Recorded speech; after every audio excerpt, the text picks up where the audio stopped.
National Council of Education Research and Training, NCRT, respected teachers seated before the dais, delegates, ladies and gentlemen. I must say it's a moment of great pleasure for me to be here at the valedictory session of the third conference that Teri was conducting to create an awareness about the importance of protecting our environment, and more particularly to sensitize teachers who play a very vital role in taking forward this awareness and sensitization.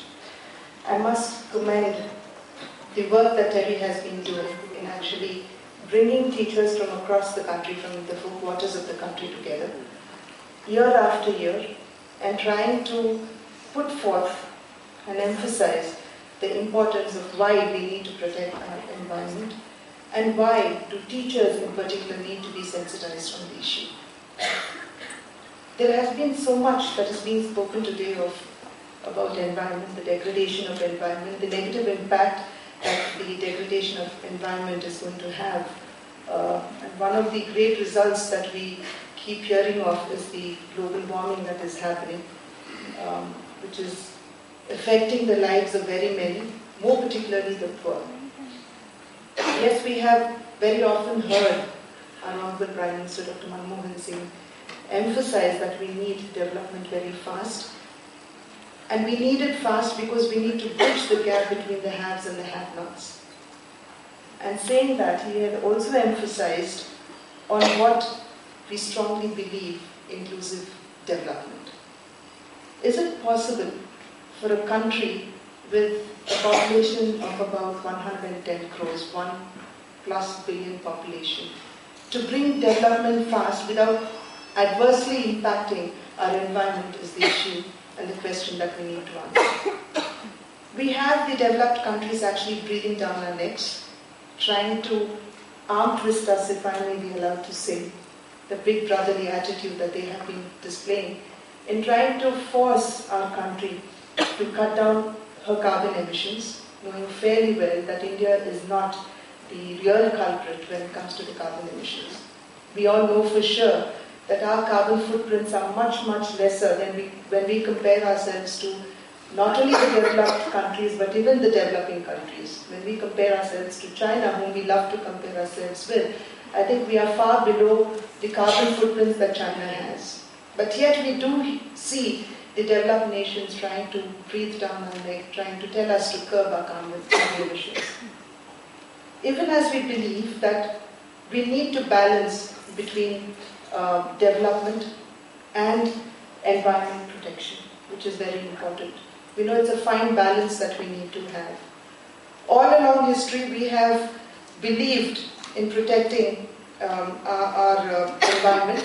More particularly, our constitution had laid down long ago, even when our founding fathers had actually penned down our constitution.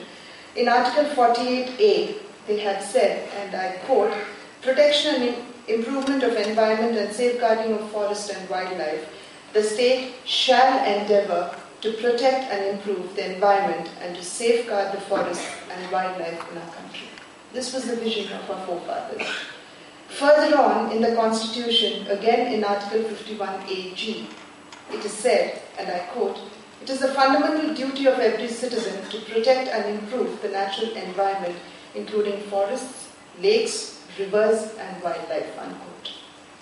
This only emphasizes the importance that our founding fathers had always been giving environment, protection of environment. Mrs. Indira Gandhi, the then Prime Minister, was probably the only head of state who had attended the conference in Stockholm in 1972, which was an environment. And this again reflects on the deep commitment that the country and she herself had to protection of environment. I think all of this speaks very well for our concern, for our commitment to protecting the environment. Then why do we need to emphasize all over again and try to sensitize the society, all stakeholders on the importance of protecting our environment today? As somebody had rightly said, nature has sufficient to provide for our needs, but not for our greed. I think that should help us to realize that we need to exploit as far as we need to, but not go beyond that.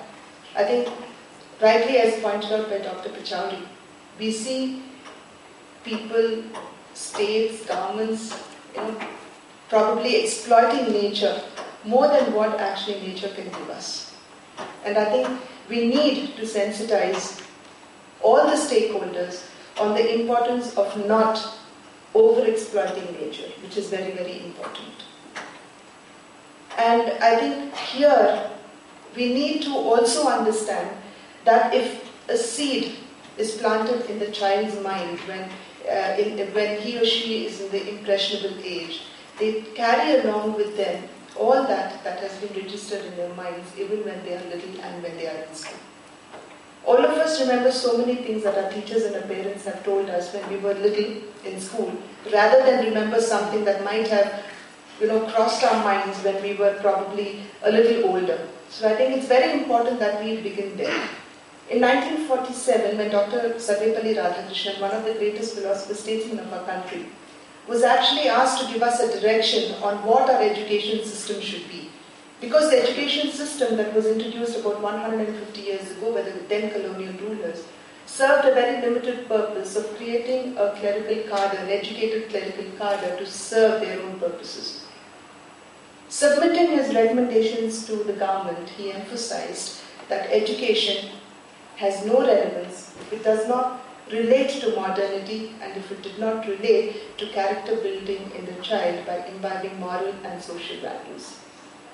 I think environment protection should also today be related to one of the values that we must imbibe in our children, because it is important today. We know that it is important because of the various environmental disasters that we are seeing in front of us, in front of our eyes. And therefore, if a child is sensitized when he or she is little, he or she will carry that sensitivity all through their lives. And therefore, it is important that we begin this sensitization, this awareness campaign right in the confines of a school. If somebody had said that the future of a country takes shape in the confines of the classroom, I strongly believe that it is the teachers who actually shape the contours of that development and that growth. And it is here that teachers have a very important role to play. Somebody had rightly said that an average teacher teaches, a good teacher explains, an excellent teacher illustrates, but a superior teacher illustrates and continues to learn, inspiring his or her students. I think that is what teachers should do.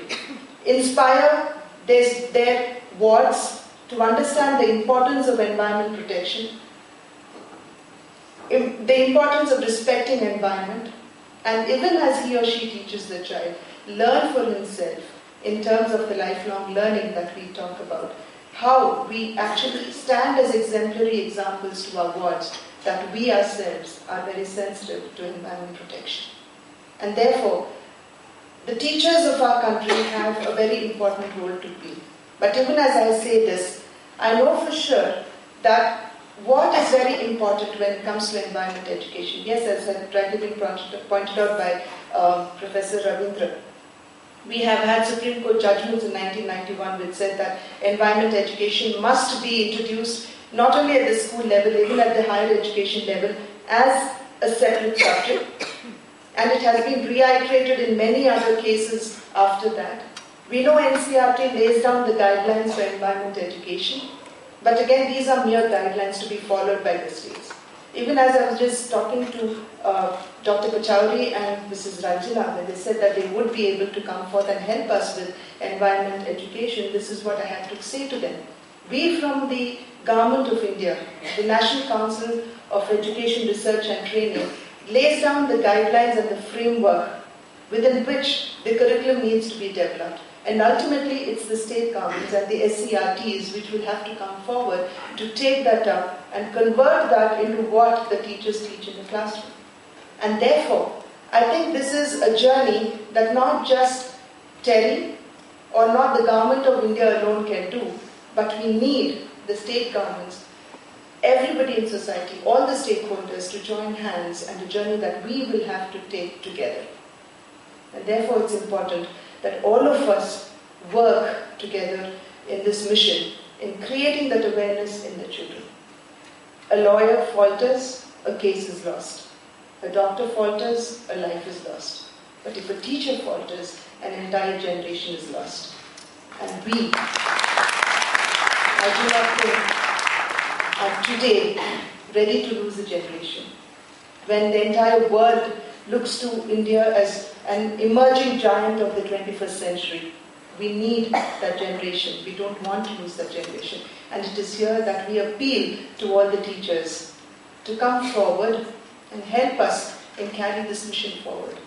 It is not something that teachers should just, it is not emphasized that teachers need to simply stick to their textbooks, but I'm sure they can step out of the confines of the textbooks through the playway method which Professor Ravindra had just emphasized on. Take the sensitization forward, and believe me, once a child is sensitized to this, I am sure this is going to live with the child, and this very child is going to be an example for everybody else tomorrow. I think that is the mission and the thought that we need to keep in mind. And before I end, I would just like to end with a quote, which was an observation by late Srimati Indira Gandhi when she was at the launch of the World Conservation Strategy in India, when she said, "The interest in conservation is the rediscovery of a truth well known to our sages. The Indian tradition teaches us that all forms of life, animal and plant, are so closely linked that disturbance in one gives rise to imbalance in another." When she said this, this is a reflection of what our old scriptures had said when they said, Bahujana Sukhaya, Bahujana Hitaya, which means all of us need to live in harmony, and it is only then can all of us prosper. And with these words, I would like to thank Dr. Pachauri, Mrs. Ranjana Saikia, the entire Teri team for having given me this opportunity to be here today, even as you discuss a very important issue, an issue which has great relevance and is also crucial for human civilization, to share some of my thoughts, my concerns and my perspectives with all of you. Thank you.